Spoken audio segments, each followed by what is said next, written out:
তো আমরা শুরু করছি। সবাইকে ধন্যবাদ। আজকে প্রথমে 13 আর 14টা পড়ে নিই। 13 বলছে যে একজন মরমী জ্ঞানী আরেফে এলাহি সম্পর্কে একটি গল্প রয়েছে। আচ্ছা, মরমী কি মরমী? মরমী হচ্ছে মিস্টিক।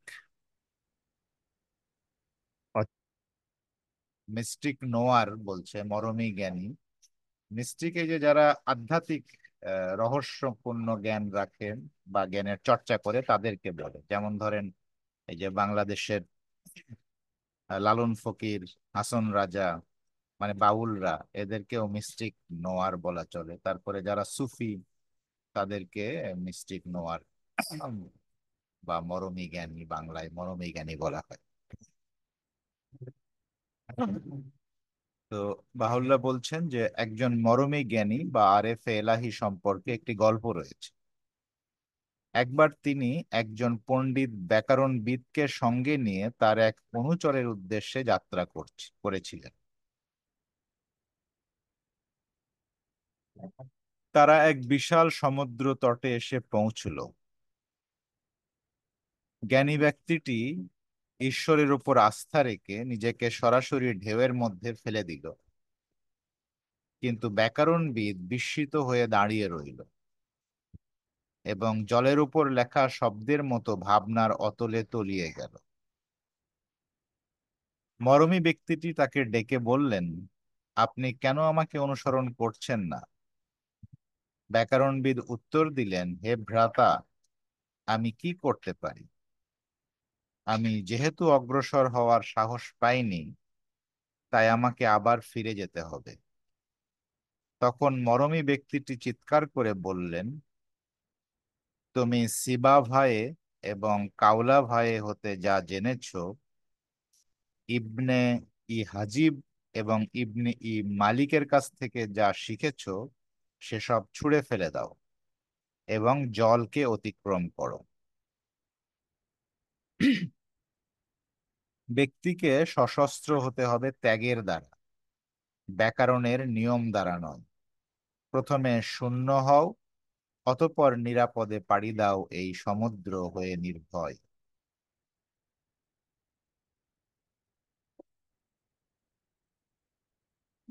14।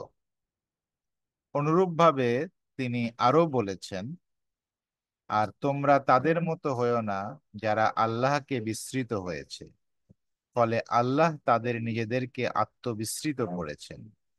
এই ধরনের লোকেরাই পাপাচারী বা ফাসেক। তো এই দুইটা আহ, আমাদের যদি গত দিনের, মানে গত 3 দিনের আমরা 12 পর্যন্ত পড়েছিলাম, সেটা যদি আমরা মনে করি তাহলে আমরা দেখব যে এই প্রথম যেই উপত্যকা সেটা সম্পর্কে বলা ছিল যে এই উপত্যকাটা তাদের জন্য যারা হচ্ছে নফসে মারদিয়া, মানে যারা আল্লাহর উপরে সন্তুষ্ট এবং আল্লাহ তাদের উপরে সন্তুষ্ট। এবং নফসে মারদিয়ার আরেকটা সিনোনিম এটা কোরআনেই আছে, সেটা হচ্ছে নফসে মুতমাইন্না। তো নফসে মুতমাইন্না বা নফসে মারদিয়া তারা হচ্ছে এই আহ,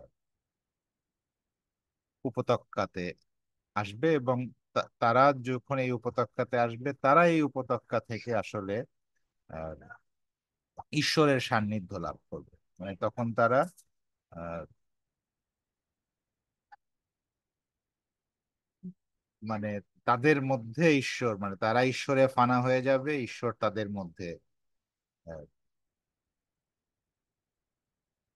কি হবে, মানে জীবিত হবে, যেটা আমাদের একটা নিহিত বাক্যাবলীতে ছিল। তো এইটা মাথায় রেখে এখন যদি 13 এবং 14 যেটা আমরা পড়লাম, এটা যদি চিন্তা করি যে বাহাউল্লাহ এই কনসেপ্ট, ফার্স্ট ভ্যালির কনসেপ্টের একদম শেষের 2টা প্যারা এসে একটা গল্প শেষের 13 নাম্বার প্যারায় একটা গল্প এবং 14 নাম্বার প্যারায় কোরআনের একটা আয়াত দিচ্ছে, দিয়ে কি বুঝাতে চাচ্ছেন আমি পার্সোনালি চিন্তা করলাম। তো দেখেন এই গল্পে যেটা দেখাচ্ছে যে সেটা হচ্ছে যে যে আরেফে এলাহির কথা বলছে, সে আরেফি এলাহি সমুদ্রের ঢেউয়ের মধ্যে ঝাঁপ দিল এবং ভেসে থাকলো, যেটা নেচার আনন্যাচারাল। নেচারে সাগরের মধ্যে হোক বা পুকুরে হোক, পানিতে ডুব দিলে মানুষ, মানে পানিতে ঝাঁপ দিলে মানুষ ডুবে যাবে, এটাই স্বাভাবিক। বা বড় জোর যদি কম পানি হয় হয়তো সে সাঁতরাবে, সাঁতরাতে পারবে, কিন্তু এটা সমুদ্রের ঢেউয়ের মধ্যে ওই ব্যক্তি ভেসেছিল। এবং তাকে যে আহ, অনুসরণ করছিল, তার সাথে যে ছিল সঙ্গী ব্যক্তিটি, তিনি হচ্ছেন একজন ব্যাকরণবিদ। ইংলিশটা ছিল হচ্ছে গ্রামারিয়ান, লার্নেড গ্রামারিয়ান। এখন সেই ব্যক্তি তো জানেন, মানে সেই ব্যক্তি ওনার সামনে কি ঘটলো উনি সেটা দেখছেন, এবং ওনার ক্ষেত্রে কেন ঘটলো সেটা উনি ভাবতে পারছেন না। উনি ভাবছেন যে আমি যদি ঝাঁপ দেই, তা মানে ওনার মতো ঝাঁপ দেই তাহলে আমি তো ডুবে যাব এবং মারা যাব। কারণ এই যাবৎ ওনার যে জ্ঞান, ওনার যে এক্সপিরিয়েন্স, ওনার জ্ঞান এবং অভিজ্ঞতা ওনাকে সেটাই বলছে, কিন্তু উনি যা দেখছেন সেটা ওনার জ্ঞান এবং অভিজ্ঞতার বাইরে। তারপরে ওই মরমী জ্ঞানী তাকে আহ্বান জানালো যে আপনি কেন আমাকে অনুসরণ করছেন না। আহ তখন ব্যাকরণবিদ উত্তর দিল যে আমি কি করতে পারি, আমি যেহেতু অগ্রসর হওয়ার সাহস পাইনি, তাই আমাকে আবার ফিরে যেতে হবে। মানে আপনি, আপনার সাথে আপনি যেভাবে সমুদ্রের মধ্যে ঝাঁপ দিয়ে সমুদ্রের ঢেউয়ের উপর দিয়ে যাচ্ছেন, এটা তো আমার পক্ষে সম্ভব না, সো আমি ফিরে যাব। তখন ওই লোকটি বলছে যে তুমি ওই সিবা ভাইয়ে এবং কাউলা ভাইয়ে হতে যা জেনেছো এবং ইবনে হাজিব ও ইবনে মালিকের কাছ থেকে যা শিখেছো সেটা ছুঁড়ে ফেলে দাও। তো ওটাই তোমাকে এই জল অতিক্রম করতে দিচ্ছে না। তার মানে এই যে ম্যাটেরিয়াল যে এডুকেশন, সেই ম্যাটেরিয়াল এডুকেশন আমাদের মধ্যে এমন একটা বিলিফ তৈরি করে, যেই বিলিফটা আমাদেরকে মানে স্পিরিচুয়াল এক্সপেরিয়েন্স থেকে বিরত রাখে। মানে আমরা কখনো স্পিরিচুয়ালি ডিফারেন্ট কিছু হতে পারে সেটা আমরা মানে ভাবতেই পারি না। তো তারপরে বাহাউল্লাহ রুমির একটা কবিতার আহ, বলেছেন, সেটা হচ্ছে যে ব্যক্তিকে সশস্ত্র হতে হবে ত্যাগের দ্বারা, ব্যাকরণের নিয়ম দ্বারা নয়। মানে ব্যাকরণের নিয়ম ব্যক্তিকে টুলস দেবে না বা ইকুইপমেন্ট দেবে না। তো এই জন্য উনি সেকেন্ড লাইনে বলছে যে প্রথমে শূন্য হও। শূন্য মানে এই পার্থিব যা কিছু জ্ঞান বিজ্ঞান বা ইয়ার ধারণা, এটা থেকে শূন্য হও, তারপর নিরাপদে পাড়ি দাও এই সমুদ্র হয়ে নির্ভয়। তো এখানে যখন আমি পড়লাম আমার মধ্যেই প্রশ্ন জাগলো যে, এবং এটা আমার মনে হয় সবার মধ্যে জাগা সম্ভব, যে পার্থিব যে নিয়ম আছে, যেমন আমরা এরকম অনেক মরমী আহ সাধকদের কথা জানি যে তারা অনেক সময় আগুনের মধ্যে দিয়ে হেঁটে যাইতো বা পানির উপর দিয়ে হেঁটে যাইতো। হ্যাঁ, এবং কিছু মানুষ আছে এগুলো বিশ্বাসও করে না যে, হ্যাঁ, কিন্তু আমরা এখানে দেখছি অ্যাজ এ বাহাই, বাহাউল্লাহ তার লেখনীতে এইটা আহ, দিয়েছেন। তো এটা আমাদের একটু ভাবতে হবে। তো সেই জন্য আমি ভাবলাম, ভেবে আমার কাছে যেটা মনে হলো যে যেমন ধরেন যে আমরা অনেকে সাইকেল চালাই, বাইক চালাই, বা অনেক আহ, এমন অনেক কাজ করি যেটা ধরেন ইম্পসিবলের মতো, যদিও সেটাও একটা সায়েন্সের আন্ডারেই হয়। যে আমরা সাইকেল চালাই, একটা একটা বাচ্চা হুট করে সাইকেল দিলে সে সাইকেলের উপরে উঠে ব্যালেন্স রেখে চলতে পারবে না। আহ, কিন্তু আবার সে বারবার প্র্যাকটিস করলে চলতে পারছে। তো কি আছে, ওটাও কিন্তু একটা মানে ন্যাচারেরই রুল। তো দুইটাই ন্যাচারেরই রুল। দেখেন, নেচারের রুলের একটা লেভেল আছে। প্রথম লেভেল কি, যে ফোর্স অফ গ্র্যাভিটি যেটা আছে মাটির, সেটা মাটির দিকে সবকিছুকে টানবে। এই জন্য সে সাইকেলের উপর উঠে যদি মাটিতে পা না রাখে, পা উপরে তুলে দিলেই সাইকেল বামে বা ডানে কোনো একদিকে পড়ে যাবে। এটা ফোর্স অফ গ্র্যাভিটি। ওটাও কিন্তু হচ্ছে যে আপনার নেচার, ল অফ নেচার। কিন্তু আবার এই যে আমরা বাইক চালাচ্ছি বা মোটর বাইক চালাচ্ছি অনেক স্পিডে, কিন্তু কেন পড়ছি না? কারণ ওটাও নেচারের একটা রুল, যে যদি মানে যে যাচ্ছে সে যদি একটা ব্যালান্স, নেচারের একটা ব্যালান্স রাখতে পারে, তাহলে সেই ব্যালান্সই আবার তাকে এই কোনো কিছু রিয়া ছাড়া এই দুইটা চাকাকে আহ, সমানভাবে রাখবে। সো ওটাও কিন্তু একটা রুলস। তো ওই রুলস মানুষ কিন্তু একসময় আবিষ্কার করেছে, আগে আবিষ্কার করে নাই। যখন আবিষ্কার, শুধু বিশ্বাস দিয়ে সাইকেল চালায় যে সেটা শুধু বিশ্বাস দিয়েও হয় না, ওটার যে টোটাল রুলস আছে, ন্যাচারাল রুলস আছে, সেই রুলসও দরকার হয়, আবার ওটা প্র্যাকটিসও দরকার হয়। যে সাইকেল আমরা যখন সাইকেল আমরা মনে হয় আমরা সবাই সাইকেল চালানো যখন শিখেছি, শুরুতে পড়ে গেছি, হাত পা ছিলে গেছে, শুরুতেই এটা হয় নাই। হ্যাঁ, কিন্তু যেহেতু অন্যরাও পারে, অন্যরাও পারছে, হ্যাঁ, এটা আমাদের, ওটা একটা বিশ্বাস আমাদের মধ্যে ছিল। সেই বিশ্বাসের কারণে যে আমরা উঠলেই পড়ে যাব, এই বিশ্বাসটার চাইতে ওই বিশ্বাসটা যখন দৃঢ় হয়েছে, আমরা চেষ্টা করেছি। এবং চেষ্টা করতে করতে হয়তো প্রথম আহ কি বলে যে 10 হাত যাওয়ার আগেই পড়ে গেছি, পরে 10 হাত যাওয়ার পরে পড়েছি, তারপরে 100 হাত যাওয়ার পর পড়েছি। এরপরে ধরেন ট্রাই করতে করতে আর পড়ি না। আমার কাছে মনে হয়েছে যে এই আহ, মানে স্পিরিচুয়াল রুলস বা ডিভাইন্স রুলস এটাও মেটেরিয়ালস। কারণ আমরা জানি যে ঈশ্বরের জগতেই, যেমন মানুষের, আব্দুল বাহা যেটা বলেছে যে মানুষের 3টা ডাইমেনশন, একটা হচ্ছে তার বডি, একটা হচ্ছে তার সোল, আর একটা হচ্ছে স্পিরিট। তার মানে সে, তার বডির 3টা ডাইমেনশন, এবং এই ঈশ্বরের সৃষ্টি জগতে অসংখ্য ডাইমেনশন আছে। তো অ্যাটলিস্ট মানুষও এই 3টা ডাইমেনশনের রুলসকেই ফলো করতে হয়। এবং আমরা জানি যে এই 3টা ডাইমেনশনস এর রুলের মধ্যে স্পিরিচুয়াল ডাইমেনশন হচ্ছে কিং বলা যায়, কারণ স্পিরিচুয়াল ডাইমেনশনের আন্ডারেই বাকি 2টা ডাইমেনশন, সোল অ্যান্ড বডি।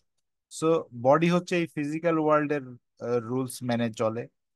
তো এই ফিজিক্যাল ওয়ার্ল্ডের রুল যেটা, এই যে সাগরের মানে সাগরের মধ্যে আমরা পড়লে ডুবে যাব, এটা ফিজিক্যাল ওয়ার্ল্ডস এর রুলস। হতে পারে স্পিরিচুয়াল ওয়ার্ল্ডস এর, sorry, আমার ধারণা স্পিরিচুয়াল ওয়ার্ল্ডেরও কিছু রুলস আছে, সেই রুলস আবার ম্যাটেরিয়াল ওয়ার্ল্ডের ওপরে আহ, আপনার কি বলে যে প্রভাব বিস্তার করে, যেটা আমরা আহ, উম, মানে অনেক নবী রাসূল প্রফেটদের লাইফে দেখি। যেমন ধরেন বাহাউল্লার ক্ষেত্রে ওই যে আব্দুর রহিম, একজন ব্যক্তি যে বাহাউল্লার সাথে সাক্ষাৎ করতে গিয়েছিল, আর বাহাউল্লাহ তাকে ডাক দিলেন, মানে ইশারা করলেন যাওয়ার জন্য, আর সে গেল। আর সেই সময় বাহাউল্লাহর যারা নিরাপত্তা প্রহরীরা ছিল, তারা আহ, মানে ঘুমের মতো হয়ে থাকলো, ওনাকে দেখতেই পেল না। তো উনি ভিতরে যাওয়ার পর বাহাউল্লাহ বললেন যে তোমাকে এখানে আনার জন্য আমরা বিশেষ ব্যবস্থা করেছি। তো সেই বিশেষ ব্যবস্থা হচ্ছে যে ওই স্পিরিচুয়াল যে ডিভাইন্স রুল বা স্পিরিচুয়াল রুলস, সেই রুলসটা দিয়ে, যে মেটেরিয়ালস রুল, ওই প্রহরীদের সামনে দিয়ে সে ঢুকলে তাকে দেখতে পাবে, এই রুলসের উপরে প্রভাব বিস্তার করে বাহাউল্লাহ এটা করেছিল। মানে এগুলো আমার এরকম মনে হলো। সো এটা একটা পাওয়ার আছে যে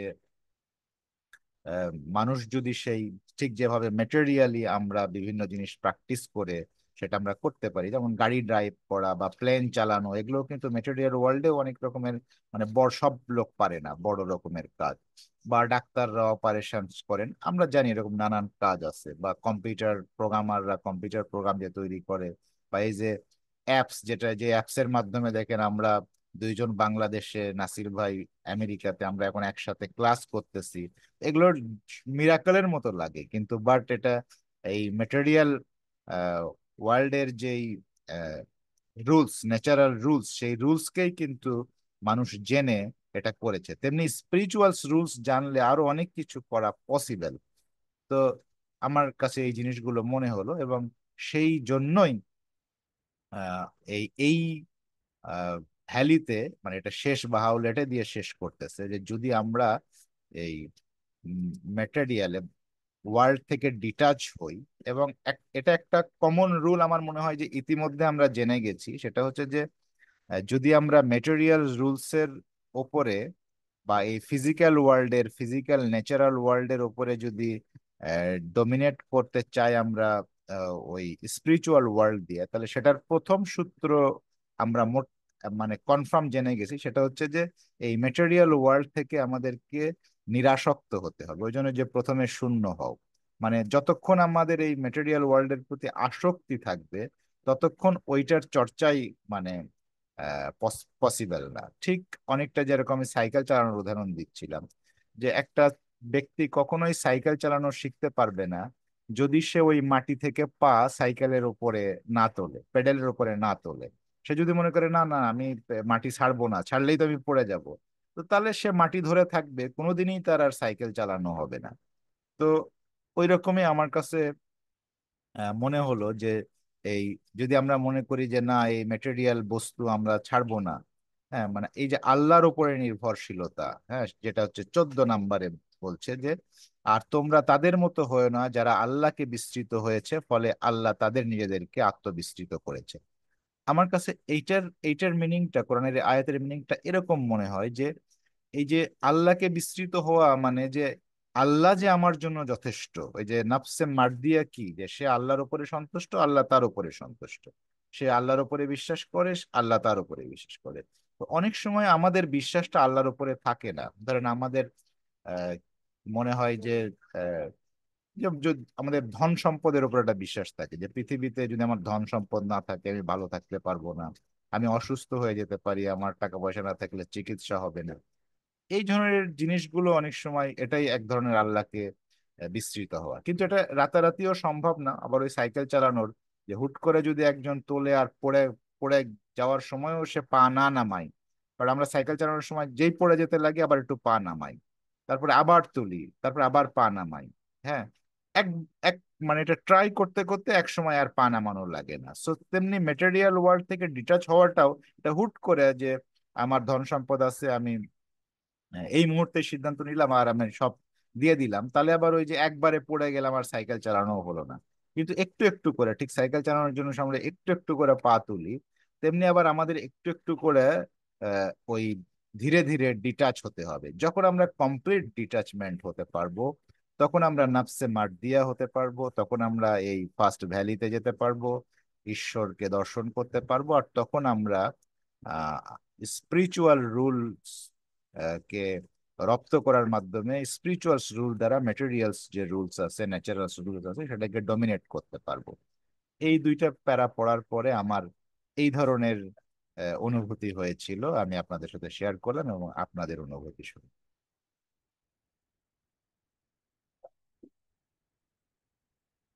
কে বলবেন প্রথমে, ইয়াসিন ভাই?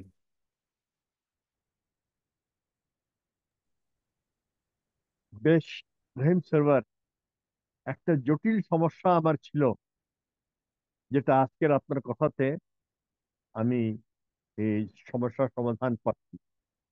সেটা হলো এই, এই যে আব্দুর রহিম যখন বাহাউল্লাহর সাথে দেখা করতে গেলেন, তো বাহাউল্লাহ বলেন যে আমরা আপনার আসার জন্য ব্যবস্থা করেছি। আর সেটা হলো যে প্রহরীরা তারা দেখতেও পায়নি ওনাকে।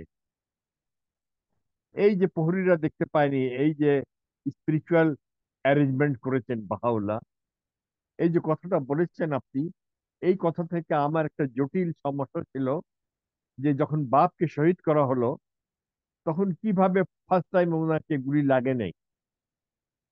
এটাও স্পিরিচুয়াল অ্যারেঞ্জমেন্ট ছিল। এবং পৃথিবীতে যা কিছু হচ্ছে, জীবিত ব্যক্তিরাই করতেছে, মৃত্যু ব্যক্তিরা কোনো কিছু আবিষ্কার করতেছে না। যারা মারা গেছে তারা কিছুই করতে পারছে না, তারা মাটির সাথে মিশে যাচ্ছে। আর যারা জীবিত আছে, জীবিত কে আছে? ধরেন আত্মা যদিও পজিটিভ আর নেগেটিভ, বলতে গেলে পজিটিভ মানে ধরেন ঈশ্বর ভিত্তি, আর নেগেটিভ মানে জাগতিক ভিত্তি, কিন্তু তবু জাগতিক ভিত্তি হলেও মানে তারা আধ্যা মানে তাদের মধ্যে রূহ আছে, বেঁচে আছে, মানুষ আছে। তো এই মানুষ, তাহলে সেই আত্মাটাই আসলে কাজ করতেছে। একটা সায়েন্টিস্টের ভিতরে যে কাজ হচ্ছে, ও আত্মাটাই কাজ করতেছে। একটা কাঠমিস্ত্রি যে কাজ করতেছে, ওই আত্মাটাই তাকে কাজ করাচ্ছে। মানে ওটাই হলো এনার্জি। তো আজকে আমার খুব বড় একটা জটিল সমস্যা ছিল যেটা আমি বুঝতে পেরে বুঝার আমার সহায়ক হয়েছে, যে অবশ্যই স্পিরিচুয়াল অ্যারেঞ্জমেন্ট থাকলে, যেরকম বাপ কারাগারে বন্দী ছিলেন, কিন্তু যখন প্রহরী আসতেছিল ঘোড়া দিয়ে, তখন দেখলো যে নদীর পাশে বাপ দাঁড়িয়ে ধ্যান করতেছেন। এটাও একটা স্পিরিচুয়াল অ্যারেঞ্জমেন্ট, স্পিরিচুয়াল পাওয়ার। আমরা যখন পড়েছি, ওই ডন ডন ব্রেকার, শুভ প্রভাত যে পড়েছি আমরা, ওটার মধ্যে দেখেছিলাম যে যখন ইরানে বাহাইদের উপরে অত্যাচার হচ্ছে, তো একজন ব্যক্তি, ওনার নাম আমি ভুলে গেলাম, উনি পরে জানিয়েছেন যে আমরা দেখছি বাহাউল্লাহ কারাগারে বন্দি আছেন আটকাতে, কিন্তু উনি দেখেছেন কি ওই ওখানে উনি হেঁটে যাচ্ছেন। বাহাউল্লাহ ইরান দেশে যখন অত্যাচার হচ্ছে সবার উপরে, বাহাউল্লাহ ওখান থেকে হেঁটে যাচ্ছেন। উনি বর্ণনা করেছেন, ওই কিতাবে এতে পড়া হয়েছে, আমরা পড়েছি। তো দিস ইজ স্পিরিচুয়াল পাওয়ার। আর পৃথিবী যে চলতেছে, এই যে গ্র্যাভিটি পাওয়ার, এটাও এক ধরনের স্পিরিচুয়াল পাওয়ার। তো মূল কথা, সারা বহু মন্ডল যে আছে, এই স্পিরিচুয়াল পাওয়ার অন গ্র্যাভিটিতেই টিকে আছে, ঝুলন্ত অবস্থায় আছে। এই গ্র্যাভিটি না থাকলে এই ঝুলন্ত অবস্থা থাকতো না। এ, পৃথিবী সব মানে হয়ে যেত, ক্রাশ ক্রাশ হয়ে যেত, থাকতো না। তো আসলে এই, আর দেখেন পৃথিবীতে এই যে বিদ্যুৎ আবিষ্কার হয়েছে, বিদ্যুৎও এক ধরনের স্পিরিট আছে, যেটা আজকে পৃথিবীর চেহারাটা বদলে দিয়েছে। তো এইসব কথা, আপনার কথার পরে আমার মাথার মধ্যে এটা আসছে, যে সাইকেলের উদাহরণ আপনি দিয়েছেন, খুব সুন্দর হয়েছে। যে পা যদি না উঠাই, তো বেটা সাইকেল চালাতে পারবে না। তো আমাদেরকেও এই জগৎ থেকে মনটা যদি না উঠাই, তাহলে স্পিরিচুয়াল জগতে ইন করতে পারবো না। তো এটাই বোঝা গেল, এবং খুব সুন্দর হলো। আমি থ্যাংক। থ্যাংক ইউ ইয়াসিন ভাই, আপনিও সুন্দর কিছু এক্সাম্পল দিলেন এবং দৃষ্টিভঙ্গি শেয়ার করলেন, যেটা জিনিসটাকে আরো সমৃদ্ধ করলো। এবার নাসির ভাই, আপনি যদি আপনার অনুভূতি শেয়ার করেন।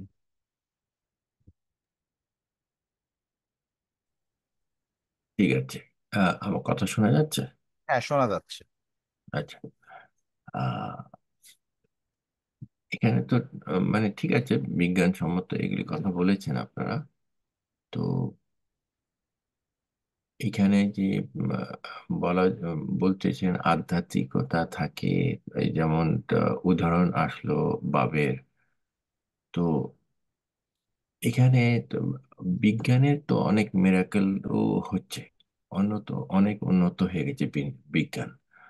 তো আপনি এই যে আধ্যাত্মিক এই যে হচ্ছে মিরাকেল যে তাদের মাঝে হয় এটা, এবং এই বিজ্ঞানের এই যে অনেক উন্নত হচ্ছে, এইটাকে আপনি কিভাবে পার্থক্য করে বোঝা যাবে, এবং আহ, এটা কিভাবে সমন্বয় হবে? কারণ তো আহ, বিজ্ঞান তো এবং ধর্ম একই সাথে অগ্রসর হবে। তাহলে এটাকে কিভাবে বোঝা যাবে যে এটা মিরাকেল আর এটা বিজ্ঞান?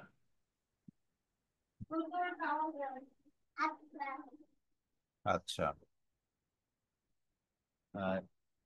যদিও ধরেন স্পিরিচুয়াল ওয়ার্ল্ড আর ম্যাটেরিয়াল ওয়ার্ল্ড দুটাকে আমরা আলাদা করি, এবং আমরা যেমন প্রায় বাহাই সমাজে তো এই জিনিসটা আমরা বেশি বলি, হাউস অফ জাস্টিসের মেসেজেও এই জিনিসটা বলে, বা বাব বাহাউল্লাহর আব্দুল বাহার লেখনীতেও আছে যে আমাদের যে ডিভাইন সিভিলাইজেশন, সেটা ব্যালান্স একটা সিভিলাইজেশন হবে, সেখানে মানুষের স্পিরিচুয়াল ডেভেলপমেন্টও হবে, ম্যাটেরিয়াল ডেভেলপমেন্টও হবে।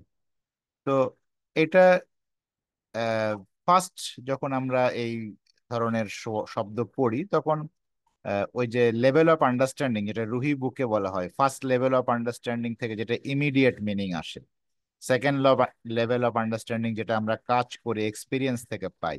আর থার্ড লেভেল অফ আন্ডারস্ট্যান্ডিং হচ্ছে আমাদের এক্সপিরিয়েন্স যত বাড়তে থাকে তত আমরা যখন নতুন কিছু শুনি, শোনার সাথে সাথে সেটার ইমিডিয়েট মিনিং এর পাশাপাশি আরো গভীরে ঢুকে যেতে পারি। এবং ওই রুহি বুকে বলা হয়েছে যে মানে এটা একটা আমাদের অ্যাজাম্পশন, এরকম না যে আমাদের লেভেল অফ আন্ডারস্ট্যান্ডিং মাত্র তিনটা লেভেলের, আরো অনেক লেভেল আছে, আর অনেক ডেপ লেভেলে যাওয়া যায়।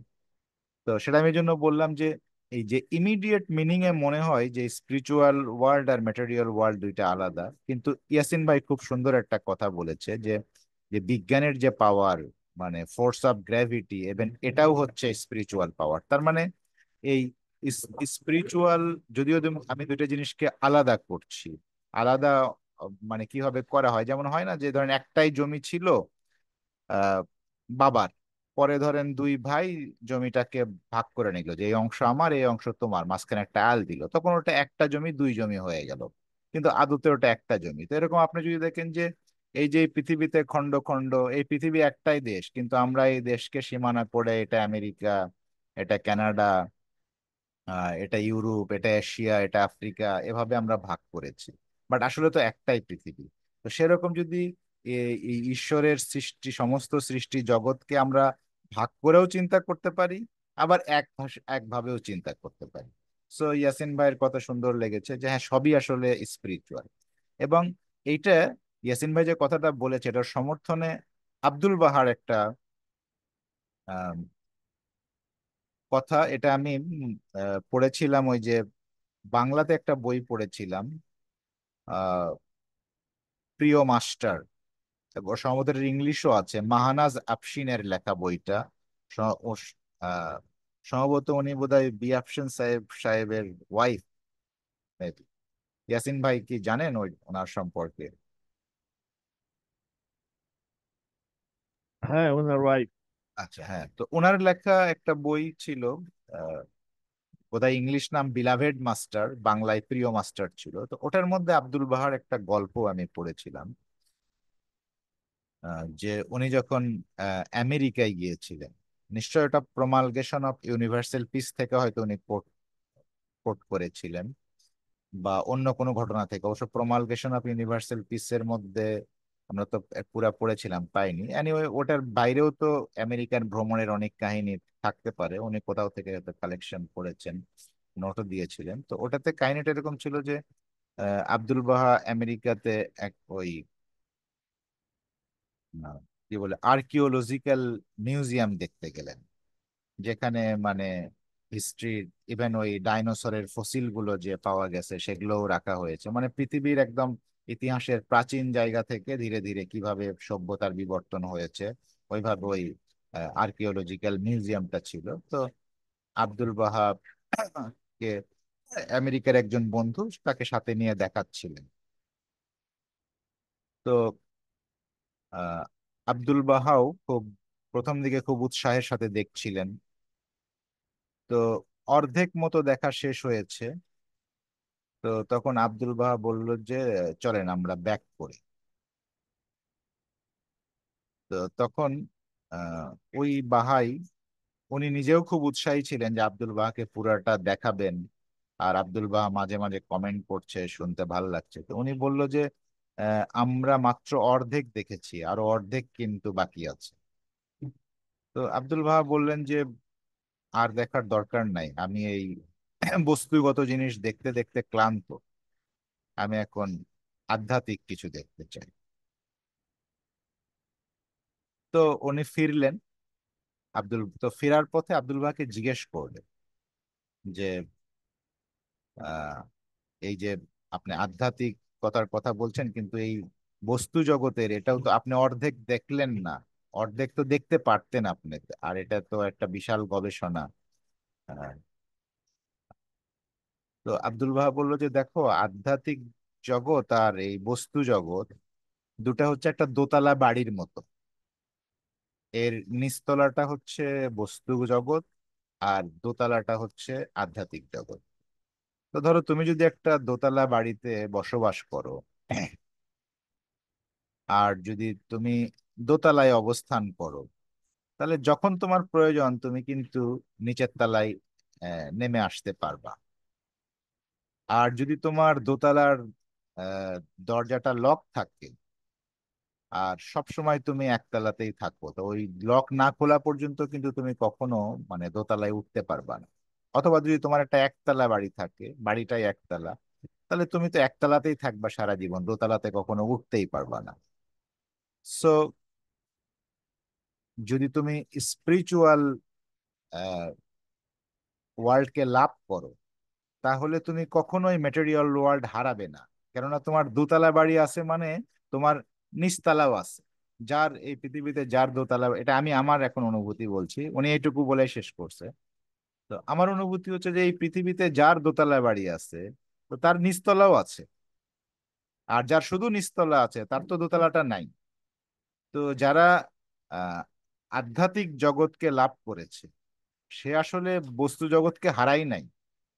বস্তু জগৎ তার যখন দরকার, ঠিক যেভাবে যে লোকের দোতলা বাড়ি আছে সে দোতলায় উঠে গেছে মানে যখন তার প্রয়োজন সে নিচতলায় নেমে আসতে পারবে, কারণ এটাও তারই।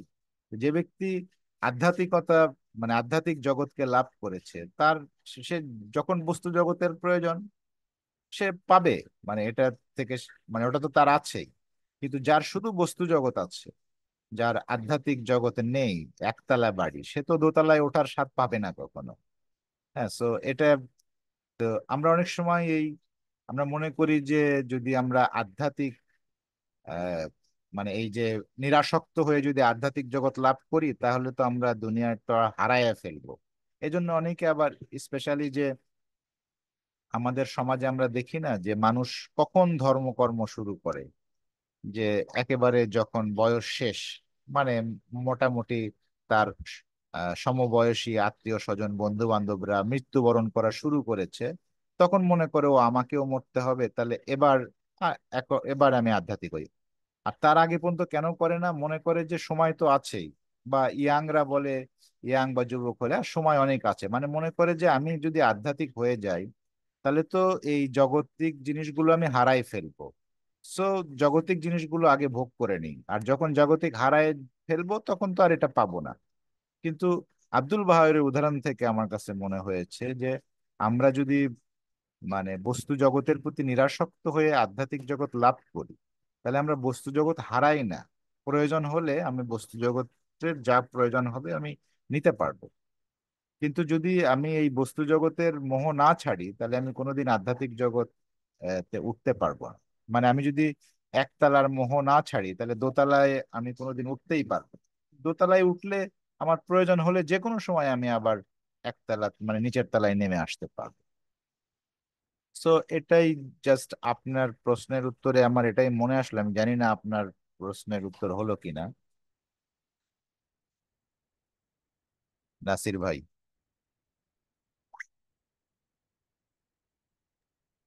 হ্যাঁ, ঠিক আছে। আপনি ভালোই উদাহরণ দিয়েছেন। আহ, তো ঠিক আছে।